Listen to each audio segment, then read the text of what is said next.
प्रभू येशू ख्रिस्ताच्या नावाने मी तुमच्या सर्वांचं स्वागत करतो। परत एक वार तुम्हाला या व्हिडिओच्या पद्धतीने भेटण्यामध्ये आनंद वाटत आहे आणि म्हणून आजच्या अभ्यासाला सुरुवात करत असताना आपण प्रभूची प्रार्थना करूया। जिवंत परमेश्वरा, येशू ख्रिस्ताच्या नावाने आम्ही तुझ्या चरणाजवळ येतो। जे ऐकणारे आणि पाहणारे लोक आहेत प्रभू, त्यांच्यावर तुझी कृपा कर।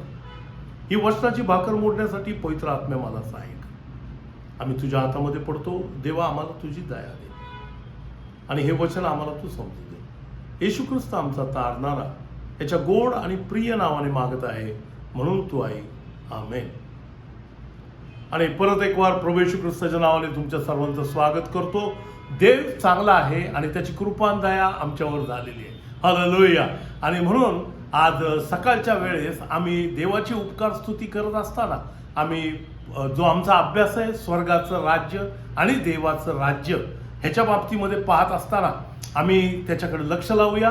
आज आम्ही जुन्या करारात तर काही गोष्टी पाहणार आहोत, कारण की आता गुड फ्रायडे आलेला आहे आणि बऱ्याच लोकांचं त्याच्याकडे लक्ष आहे। सर्व लोक गुड फ्रायडेच्या तयाऱ्या करत आहेत, लेन समय चालू आहे, 40 दिवस लोक उपवास करत आहेत। अशा परिस्थितीमध्ये पूर्वीच्या काळात जुन्या करारामध्ये देवासंगती संबंध तुटू नये किंवा देवासंगती आमचे संबंध प्रस्थापित राहावे ह्याच्यासाठी जी काही पद्धत होती आणि त्या पद्धतीला म्हणतात अर्पण। आणि देव आणि मनुष्य ह्याच्यामध्ये अर्पण हे जुन्या करारामध्ये फार महत्वाची गोष्टीचं काम करत आहे।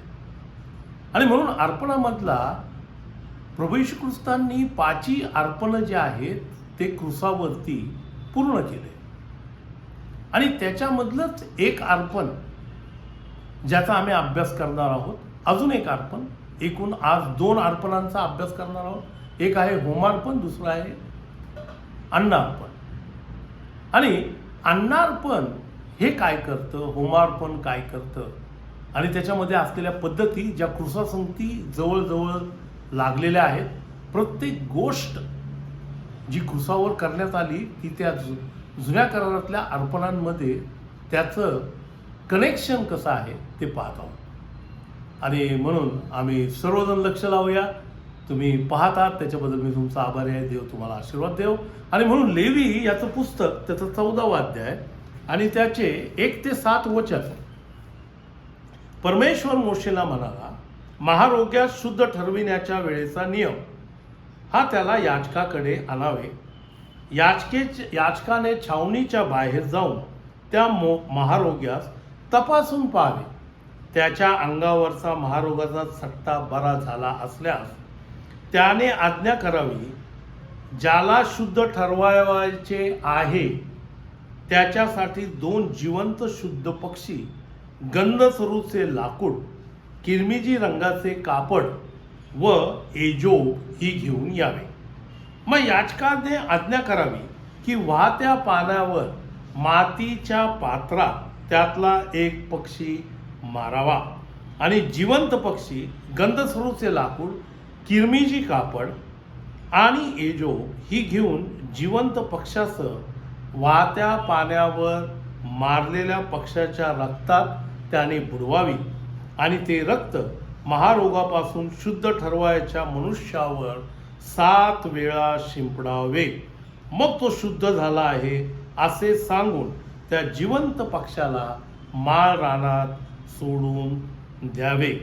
आणि शुद्ध ठरवायच्या मनुष्याने आपले कपडे धुवावे, आपले मुंडन करावे आणि पाण्याने स्नान करावे, म्हणजे तो शुद्ध ठरेल।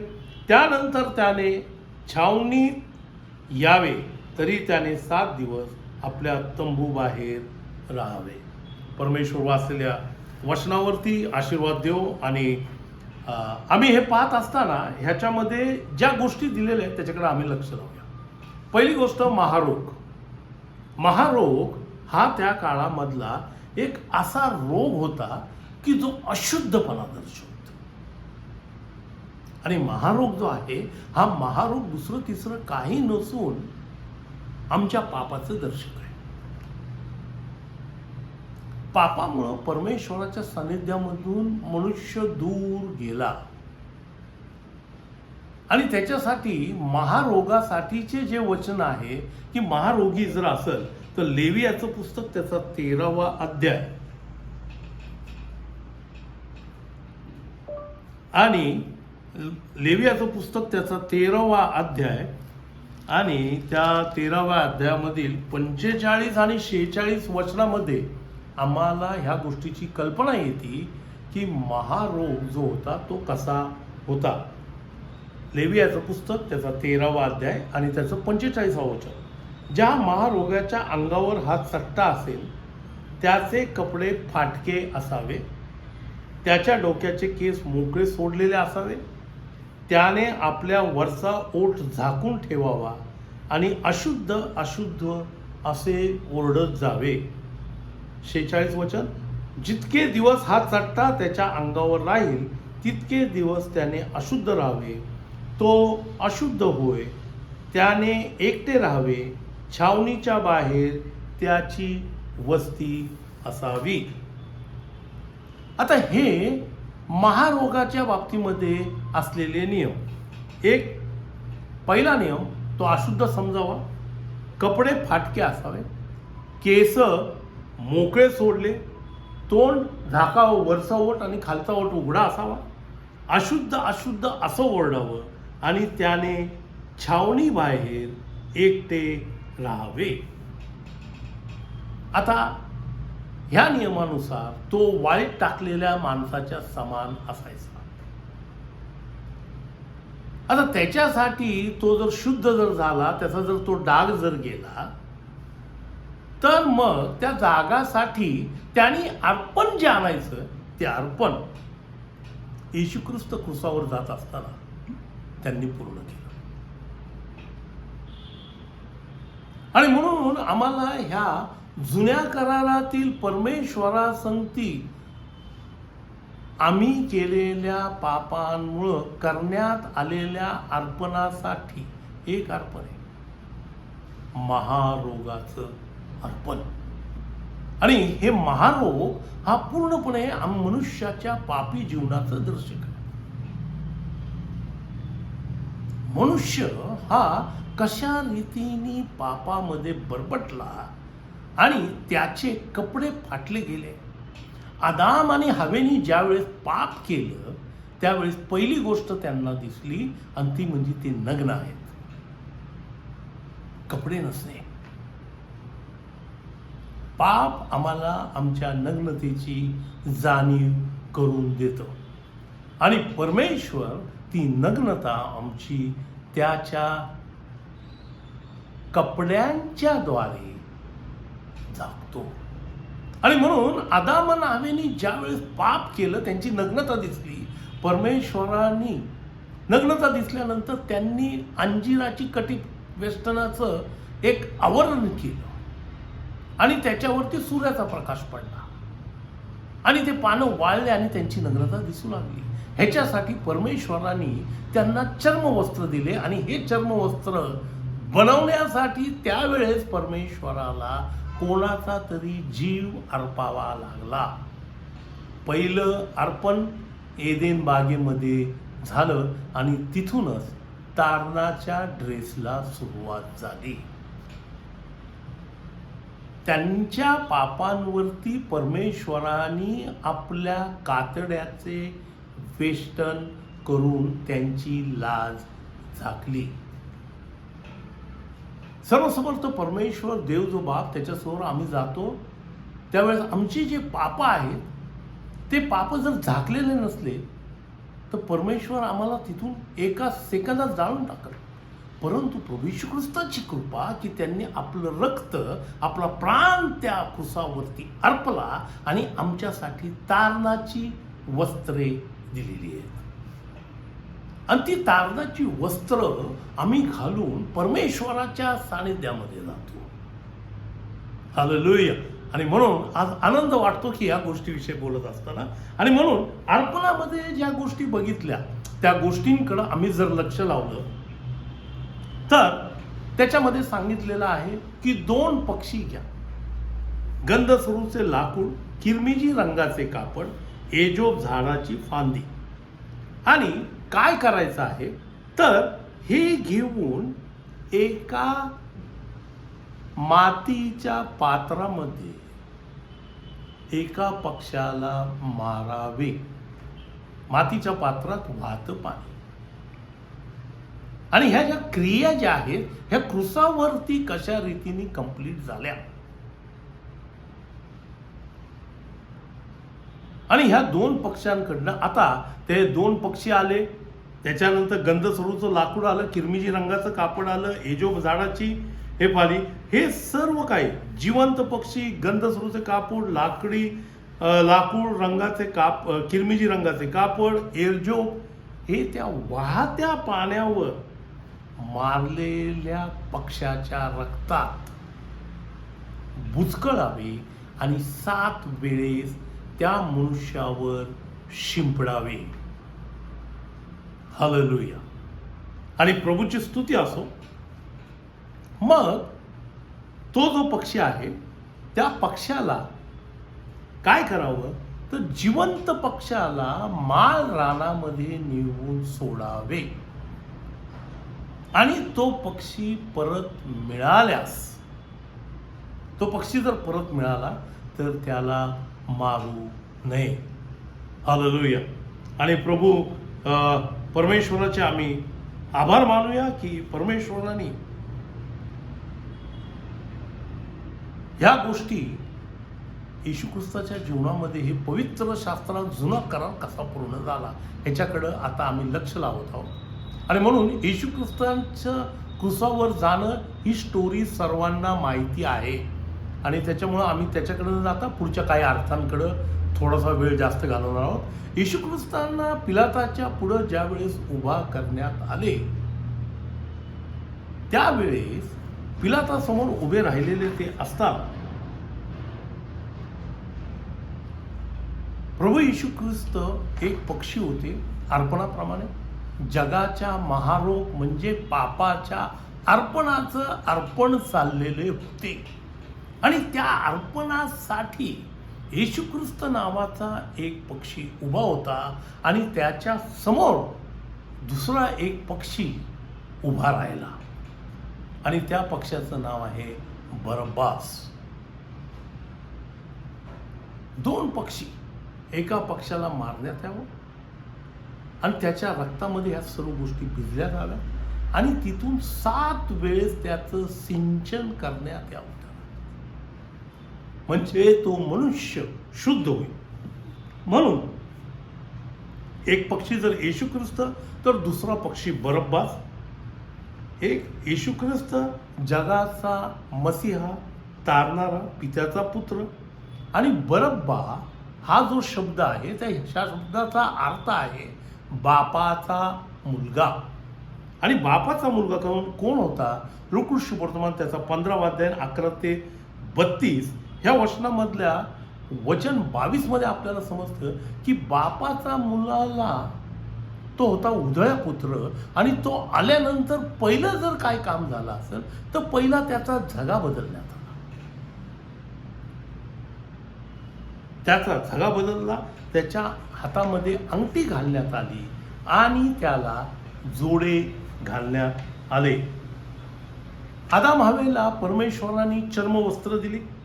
अंजिराचे वस्त्रावर सूर्याचा प्रकाश पडला आणि ते वाळून त्यांची लाज दिसायला लागली. तसं अनेकदा आम्ही आमच्या कर्मांचा, आमच्या चांगल्या कामांचं आम्हा स्वतःला वेष्टन करतो. पण SUN सनच्या पलीकडे जो राहतो त्याचं नाव SON सन ऑफ गॉड, देवाचा पुत्र, त्याचा प्रकाश ज्या वेळेस आमच्या जीवनावर पडतो तेव्हा आमची कर्मे ही घाणेरड्या चिंधीसारखी, धार्मिकतेची कृत्ये हे घाणेरड्या चिंधीसारखी त्याच्यासमोर होतात. तो एवढा पवित्र आहे. आणि म्हणून येशू ख्रिस्तांचा जागा काढण्यात आला. योसेफाचा त्याच्या भावांनी जागा काढला. देवानी आमची पापी वस्त्रे काढली आणि आम्हाला तारणाची वस्त्रे देऊ केली. आता येशू ख्रिस्तांना घालण्यात आलेले जे झगा होता तो 2 शुभवर्तमानामध्ये वेगवेगळे कलर आहेत, त्याचे वेगवेगळे अर्थ आहे आणि ते मागील काही दिवसांमध्ये मी समजून सांगितलेले. फक्त त्याच्यावर 2च मिनिटं मी बोलत आहे. आणि म्हणून मत्तई 27:28 मध्ये त्याला किरमिजी रंगाचा झगा घालण्यात आला. आता मगाशीच बघितलं की आम्ही लेवीच्या पुस्तकामध्ये जुनं करारामध्ये जे अर्पण जे व्हायचं त्याच्यामध्ये किरमिजी रंगाचा कापडा. आता येशू ख्रिस्त क्रुसावर जात असताना त्यांना किरमिजी रंगाचा झगा घालण्यात आला. तर मार्कमध्ये सांगितलेलं आहे त्यांना जांभळी वस्त्रे घालण्यात आली. आणि जांभूळ वस्त्र जे आहे ते जर काय असेल तर ते राजाचं दर्शक आहे, राजवेत्र. आणि म्हणून येशू ख्रिस्तांचा जन्म झाल्यावर पहिल्यांदा डिक्लेरेशन झालं, यहुद्यांचा राजा कोठे जन्माला आलेला आहे. 3 मागी लोकांचा प्रश्न की यहुद्यांचा राजा कोठे जन्माला आलेला आहे. आणि ह्याचं उत्तर 33.5 वर्षानंतर क्रुसाच्या वरती पिलातानी लावलं, हा यहुद्यांचा राजा आहे, हा यहुद्यांचा राजा आहे. हे जे काही लिहिण्यात आलं हे डिक्लेरेशन होतं त्या 3 मागी लोकांच्या प्रश्नाचं. हालेलुया. आणि म्हणून ह्या 2 अशा प्रकारचे झग्यांचं कलरच्या बाबतीमध्ये सांगितलंय. परंतु प्रत्येक कलर हा फार महत्त्वाचा आहे आणि प्रत्येक कलर आम्हाला वेगवेगळ्या प्रकारे वेगवेगळे दृष्टिकोन देतो. आणि म्हणून आपण परत जाऊया येशूच्या क्रुसावरचे 7 वाक्यामधलं हे जे पहिलं जे वाक्य आहे ते, तेव्हा येशू म्हणाला, हे बाप्पा ह्यांना क्षमा कर, कारण हे काय करतात ह्यांना समजत नाही. आता ते 7 वेळेस शिंपडणं आणि येशू ख्रिस्तांनी 7 वेळेस बोललेले वाक्य, हे प्रत्येक वाक्य मनुष्याच्या जीवनासंगती कशा रीतीने लागू आहे हे आम्हाला समजलं पाहिजे. आणि हे आम्ही जाणून घेत आहोत की येशू ख्रिस्तांचे क्रुसावरील 7 वाक्य, महारोग्यावरती 7 वेळा शिंपडण्यात आलेलं रक्त, आणि या सर्व गोष्टी कशा रीतीने जुळून येतात. हे बाप्पा ह्यांना क्षमा कर, कारण अर्पणाच्या मागचा पहिला हेतू जर काय असेल तर दुसरं तिसरं काही नसून त्याच्या मागचा पहिला हेतू एकच गोष्ट होती आणि ती गोष्ट होती क्षमा. तुटलेले रिलेशन, परमेश्वराच्या सानिध्यामध्ये जाण्यासाठीचा मार्ग, ते होतं अर्पण. आणि हे जे अर्पण होतं ते एका जीवाचं होतं. आणि म्हणून आम्हाला काय समजलं नाही, हे बाप्पा ह्यांना क्षमा कर, कारण हे काय करतात ह्यांना समजलेलं नाही. आता अर्पणामधले 2 पक्षी, एक बरब्बा, एक येशू ख्रिस्त. किरमिजी रंगाचा झगा येशू ख्रिस्तांना घालण्यात आला आणि किरमिजी रंगाचं कापड तिथं दिलेलं आहे. लाकूड क्रुसासाठी आहे, क्रुसाचं दर्शक आहे लाकूड. आणि राहिलं काय तर एजो. आणि एजोबाच्या लाकडाचा क्रुसावरती संबंध कसा आला. ज्यावेळेस प्रभू येशू ख्रिस्तांनी शास्त्रलेख पूर्ण होण्यासाठी म्हटले की मला तहान लागली, त्यावेळेस योहान शुभवर्तमानामध्ये सांगितलेलं आहे की एजोबाच्या काठीवरती आंब्यात भिजवलेला स्पंज ठेवण्यात आला. एजोबाच्या काठीचा उपयोग ऍक्च्युअली दावीद काय म्हणतो, हे परमेश्वरा एजोबानी माझा मळ धू. एजो हा शुद्धतेचं दर्शक आहे. आणि येशू ख्रिस्तांनी शास्त्रलेख पूर्ण व्हावा, कारण शास्त्रलेखात असलेली त्या पूर्ण होण्यासाठी त्यांनी सांगितलं मला तहान लागलेली आहे. आणि त्यांनी त्या एजोबाच्या काठीचा उपयोग केला. अर्पणाची पूर्णता तिथं आली. मातीचं भांडं कोण होतं तर मातीचं भांडं आम्ही लोक, मातीचं भांडं. मैं मिट्टी हूँ तू है कुंभार.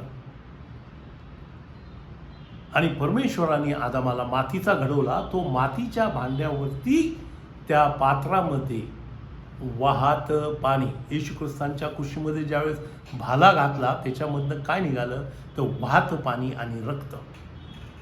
ह्या सर्व गोष्टी कशा रीतीने हे सिम्बॉल आहे हे फक्त मी तुम्हाला फक्त हे सिम्बॉल्स काय काय आहेत हे सांगत आहे.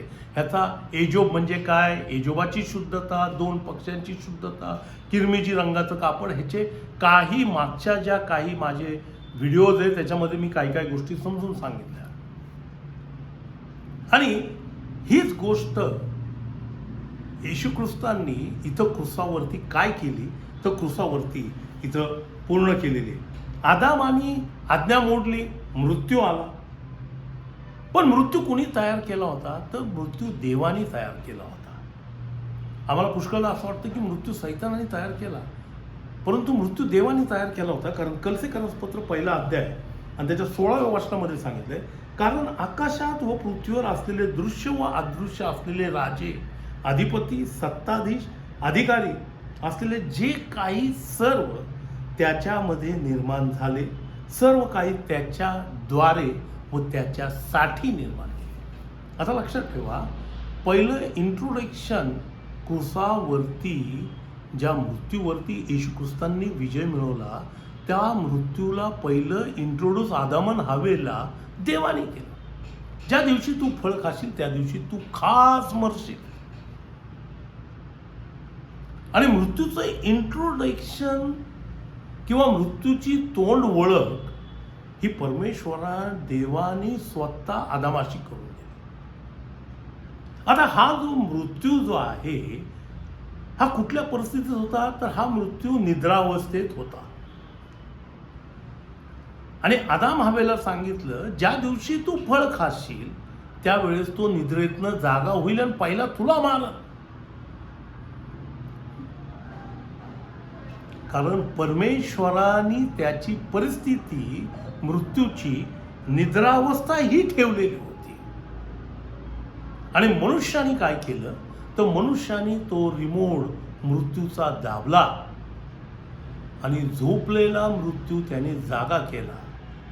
आणि पहिलं आज्ञा मोडल्यानंतर मनुष्य देवापासून दूर झाला, जे सैतानाला हवं. आता एचकेलच्या पुस्तकामधल्या काही गोष्टी मागच्या 4-6 महिन्यामागे शिकवल्या. त्याच्यामध्ये लुसिफरचं पतन आणि लुसिफरला ती बाग का हवी होती किंवा तो अधिकार का हवा होता हे आपलं शिकून झालेलं आहे. त्याच्यामुळे त्याचा रेफरन्स न घेता आपण पुढे चाललेलो आहोत. आणि म्हणून ज्या वेळेस मनुष्य पाप करतो त्या पापाच्या द्वारे एकच गोष्ट होती, मृत्यू जवळ येतो. आणि म्हणून सांगण्यात आलेलं आहे की पापाचं वेतन मरण आहे, जे वेतन आदामाने स्वतः घेतलं. आणि तिथून पुढं आदामाच्या आतमध्ये बसलेलं मनुष्य बीज हे पूर्णपणे पापाच्या खाली आलं. आणि त्याच्यामुळं मृत्यू मनुष्याला मारू लागला. पापाचे वेतन मरण आहे. आणि म्हणून पुढच्या काही वर्षांमध्ये आपण बघणार आहोत की हे वेतन प्रभू येशू ख्रिस्तांनी कशा रीतीने फोडून टाकलं. म्हणून आम्हाला ह्या गोष्टीची कल्पना यायला पाहिजे की हे जे अर्पण जे होतं त्या अर्पणाचे रेफरन्स वगैरे काही लिखित मी नोट्स वगैरे पाठवणार आहे की त्याच्यामध्ये बाकीचे वचनं वेळेअभावी आम्ही शॉर्टकटमध्ये हे सर्व काही सांगितलं. पुढील आमच्या व्हिडिओमध्ये तुम्ही आम्हाला जॉईन होताल अशी अपेक्षा आहे. आणि हा अभ्यास आपला कंटिन्यू राहील. आज जे अर्पण जे पूर्ण केलं हे बाप्पा ह्यांना क्षमा कर, कारण हे काय करतात ह्यांना समजत नाही. या येशू ख्रिस्तांच्या क्रुसावरील पहिल्या वाक्यावरती जे अर्पण बसवण्यामध्ये आलेलं आहे ते वचनाच्या बाबतीमध्ये आपण अभ्यास केलेला आहे. दुसरं जे अर्पण आहे ते आहे अन्नार्पण. आणि अन्नार्पणाच्या बाबतीमध्ये अन्नार्पण कशा रीतीने बसवलं गेलं, अन्नार्पण येशू ख्रिस्तांनी क्रुसावर कसं कंप्लीट केलं त्याच्या अगोदर उत्पत्तीचं पुस्तक त्याचा 2रा अध्याय त्याचं 17व्या वचनाकडे आपण जरा लक्ष देऊ. पण बऱ्या वाईटाचं ज्ञान करून देणाऱ्या झाडाचे फळ खाऊ नकोस, कारण ज्या दिवशी त्याचे फळ खाशील त्या दिवशी तू खास मरशील. मृत्यूची घोषणा देवाने केली, ओळख देवाने करून दिली. मृत्यूचा रिमोट कंट्रोल आदामाच्या हातात दिला. मृत्यूची स्थिती ही निद्रावस्थेत होती. मृत्यूला जागा करशील तर तो तुला मारेल. आज्ञा मोडशील, फळ खाल्लं, आज्ञा मोडली आणि मृत्यू जागा झाला. आणि म्हणून रोम 6:23 मध्ये सांगितलं, कारण पापाचे वेतन मरण आहे, परंतु देवाचे कृपादान आपल्या प्रभू येशू ख्रिस्तामध्ये सार्वकालिक जीवन आहे. सार्वकालिक जीवन. ज्या वेळेस मृत्यू आला त्याच्या अगोदरपर्यंत आदाम सार्वकालिक जीवनामध्ये होता. ज्या वेळेस मृत्यू जिवंत झाला आणि आदामाने पाप केलं, तेव्हा त्याच्या जीवनामधली सर्वकालिकता गेली आणि त्याच्यामध्ये फक्त जीवन राहिलं. आणि म्हणून तो 930 वर्ष जगला. अनेक लोकांना हा प्रश्न पडतो की परमेश्वराने सांगितलं तू खास मरशील, आणि ते खरं आहे की तो खासच मेला 930 वर्षानंतर. पण परमेश्वर जीवन देणारा आणि जिवंत गोष्टी ठेवणारा देव आहे. मनुष्याचं लिमिटेशन झालंय आणि तो काही वर्षच या पृथ्वीवर राहू शकला, त्याच्यानंतर तो निघून जाऊ लागला. पण येशू ख्रिस्तामध्ये आम्हाला, आपल्या प्रभू येशू ख्रिस्तामध्ये सार्वकालिक जीवन आहे. म्हणजे ज्यावेळेस आम्ही येशू ख्रिस्तांना परिधान करतो त्यावेळेस आमच्या जीवनामध्ये सार्वकालिकता लागू होती. परंतु परमेश्वराने आदामाला सांगितलं तू मातीतून घेतलेला आहे, तू मातीला जाऊन मिळशील. देव एकदा बोललेलं वाक्य परत खोडत नसतो. तो बोलला खरं फायनल. आणि म्हणून आज सुद्धा आम्ही जे पृथ्वीवरचे माणसं आहोत त्यांना मरावं लागतं, त्यांना मातीत मिळावं लागतं. पण सार्वकालिक जीवन त्यांना मृत्यूच्या पलीकडे मिळते ज्यावेळेस आम्ही येशू ख्रिस्ताचा स्वीकार केलेला असतो.